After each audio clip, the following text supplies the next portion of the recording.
ਵਾਹਿਗੁਰੂ ਜੀ ਕਾ ਖਾਲਸਾ ਵਾਹਿਗੁਰੂ ਜੀ ਕੀ ਫਤਿਹ। ਮੈਂ ਭਾਈ ਅਮਰਪਾਲ ਸਿੰਘ ਡਿਬਰੂਗੜ੍ਹ ਜੇਲ੍ਹ ਆਸਾਮ ਤੋਂ। ਅੱਜ 19 ਫਰਵਰੀ ਤਰੀਕ ਹੈ। ਲਗਭਗ ਸਾਨੂੰ 1 ਸਾਲ ਪੂਰਾ ਇੱਥੇ ਡਿਬਰੂਗੜ੍ਹ ਜੇਲ੍ਹ 'ਚ ਆਇਆ ਨੂੰ ਹੋ ਗਿਆ। ਪਰ ਜਿਹੜੀਆਂ ਪਿਛਲੇ 1 ਸਾਲ ਤੋਂ ਜਿਹੜੀ ਤਾੜਨਾ ਤੇ ਜੋ ਕੁਛ ਇੱਥੇ ਹੋ ਰਿਹਾ, ਅਸੀਂ ਬਹੁਤ ਘੱਟ ਸੰਗਤਾਂ ਦੇ ਨਾਲ ਇਸ ਸਾਂਝੀ ਕਰਦੇ ਹਾਂ, ਕਿਉਂਕਿ ਸਾਨੂੰ ਵਾਰ-ਵਾਰ ਇਹ ਨਹੀਂ ਹੁੰਦਾ ਵੀ ਸਾਡੇ ਨਾਲ ਆਹ ਹੋ ਰਿਹਾ ਜੀ ਉਹ ਹੋ ਰਿਹਾ। ਅਸੀਂ ਜੋ ਕੀਤਾ ਆਪਣੇ ਗੁਰੂ ਲਈ ਕੀਤਾ, ਕੌਮ ਲਈ ਕੀਤਾ, ਤੇ ਉਹਦੇ ਬਦਲੇ ਸਾਨੂੰ ਕੌਮ ਨੇ ਜਿੰਨਾ ਪ੍ਰੇਮ ਬਖਸ਼ਿਆ ਉਹ ਬਹੁਤ ਜ਼ਿਆਦਾ ਹੈ। ਪਰ ਹੁਣ ਚੀਜ਼ਾਂ ਜਿਹੜੀਆਂ ਹੱਦ ਤੋਂ ਵੱਧ ਹੋ ਗਈਆਂ। ਪਿਛਲੇ ਕੁਝ ਸਮੇਂ ਤੋਂ ਜਿਹੜਾ ਇਹਨਾਂ ਨੇ ਕੀ ਕੀਤਾ ਵੀ ਪਰਸੋਂ ਚੌਥ ਸਾਡੇ ਸੈੱਲਾਂ ਦੇ ਵਿੱਚ 16 ਤਰੀਕ ਨੂੰ ਹਿਡਨ ਕੈਮਰੇ ਇਹ ਆਏ ਇਲੈਕਟ੍ਰੀਸ਼ੀਅਨ ਦੇ ਰੂਪ ਦੇ ਵਿੱਚ, ਤੇ ਹਿਡਨ ਕੈਮਰੇ ਲਾ ਕੇ ਚਲੇ ਗਏ। ਉਹ ਹਿਡਨ ਕੈਮਰੇ ਜਿਹੜੇ ਸੀ ਬਲਬ ਹੋਲਡਰ ਹੁੰਦਾ ਉਹਦੇ 'ਚ ਇਹਨਾਂ ਨੇ ਲਾਏ ਆ। ਔਰ ਉਹ ਜਦੋਂ ਸਾਨੂੰ ਥੋੜ੍ਹਾ ਜਿਹਾ ਡਾਊਟ ਹੋਇਆ, ਅਸੀਂ ਹਿਡਨ ਕੈਮਰੇ ਲਾਏ। ਉਹਨੂੰ ਲਾਉਣ ਤੋਂ ਬਾਅਦ 'ਚ ਅਸੀਂ ਲੋਕਲ ਡੀਐਮ ਨੂੰ ਇੱਥੇ ਬੁਲਾਇਆ, ਜਿਹੜਾ ਡਿਊਟੀ ਮੈਜਿਸਟ੍ਰੇਟ ਸੀ। ਉਹਦੇ ਸਾਹਮਣੇ ਉਹ ਲਾਏ ਦਿਖਾਏ, ਸਾਰੇ ਜੇਲ੍ਹ ਦੇ ਸਟਾਫ ਦੇ ਸਾਹਮਣੇ ਉਹ ਲਾਏ ਦਿਖਾਏ ਵੀ ਹਿਡਨ ਕੈਮਰੇ ਬਾਥਰੂਮਾਂ ਤੱਕ ਸਾਡੇ ਲੱਗੇ ਹੋਏ ਆ। ਔਰ ਇਹ ਕੈਮਰੇ ਦੀ ਫੁਟੇਜ ਜਿਹੜੀ ਸੀ ਉਹ ਇੱਕ ਜੀਓ ਦੀ ਡੋਂਗਲ ਉਹਨਾਂ ਨੇ ਇੱਕ ਸਵਿਚ ਬੋਰਡ 'ਚ ਲਗਾ ਕੇ ਲਾਈ ਸੀ, ਜਿਹੜੀ ਡੋਂਗਲ ਦੇ ਵਿੱਚ ਇਹਨਾਂ ਨੇ ਉਹ ਇੱਕ ਫੁਟੇਜ ਨੂੰ ਅੱਗੇ ਭੇਜਦੇ। ਸੋ ਇਸ ਕਰਕੇ ਉਹ 2 ਘੰਟੇ 'ਚ ਅਸੀਂ ਫੜ ਲਈ। ਜਦੋਂ ਇਹਨਾਂ ਨੂੰ ਬੁਲਾਇਆ ਤੇ ਇਹ ਕਹਿੰਦੇ ਅਗਲੇ ਦਿਨ ਇਹ 200-300 ਪੁਲਿਸ ਵਾਲਾ ਲੈ ਕੇ ਜੇਲ੍ਹ ਦੇ ਅੰਦਰ ਆਏ ਆ ਤੇ ਜ਼ਬਰਦਸਤੀ ਸੈੱਲਾਂ 'ਚ ਵੜੇ ਆ ਸਾਡਿਆਂ 'ਚ।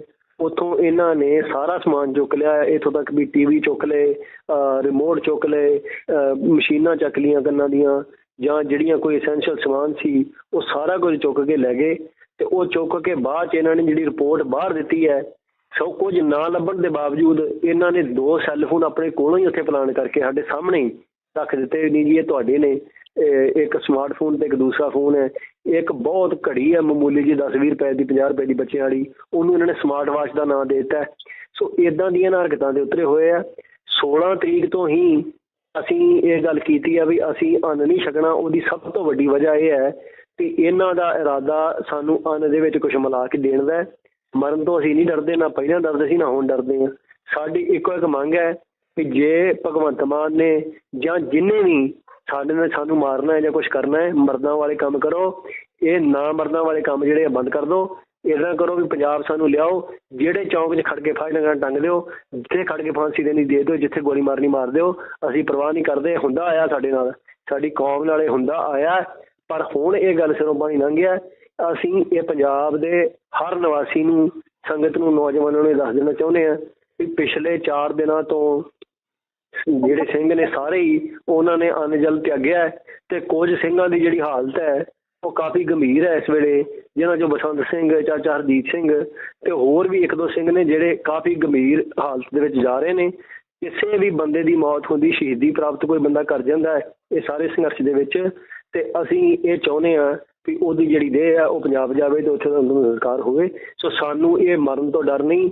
ਅਸੀਂ ਹੁਣ ਇਹ ਫੈਸਲਾ ਕੀਤਾ, ਜਾਂ ਤੇ ਸਾਨੂੰ ਇਹ ਪੰਜਾਬ ਲੈ ਕੇ ਜਾਣਗੇ ਤੇ ਜਾਂ ਸਾਡੀਆਂ ਲਾਸ਼ਾਂ ਪੰਜਾਬ ਜਾਣਗੀਆਂ। ਇਹਨਾਂ ਦੋਵਾਂ 'ਚ ਇੱਕ ਫੈਸਲਾ ਹੋਊਗਾ। ਜੇ ਨਹੀਂ ਹੁੰਦਾ ਤੇ ਅਸੀਂ ਜਿਹੜੀ ਆਪਣੀ ਜਿਹੜੀ ਅੰਨ ਜਲ ਅਸੀਂ ਤਿਆਗਿਆ, ਅਸੀਂ ਉਹ ਤੋਂ ਪਿੱਛੇ ਨਹੀਂ ਹਟਣਾ।